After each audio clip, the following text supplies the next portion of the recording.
বৃহস্পতিবার পবিত্র রাতে কেউ যদি এই দোয়াটি 100 বার পরে কোনো দিন পৃথিবীর কোনো মানুষের কাছে তার হাত পাততে হবে না, পৃথিবীর সব কিছু তার পায়ের নিচে আল্লাহ হাজির করে দিবেন।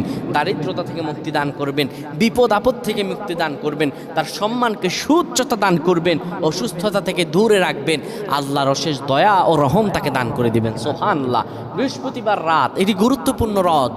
এই রাত সপ্তাহে একদিন আসে।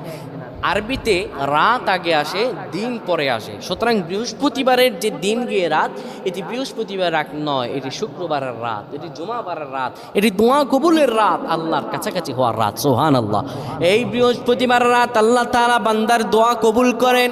কেউ যদি বৃহস্পতিবার রাতে ঈশা নামাজের পরে পবিত্র হয়ে ইয়া হাইয়ু ইয়া হাইয়ু ইয়া হাইয়ু ইয়া রফিয়ু ইয়া রফিয়ু ইয়া রফিয়ু এই দোয়াগুলো পড়তে পারে 100 বার, আল্লাহ রাব্বুল আলামিন তার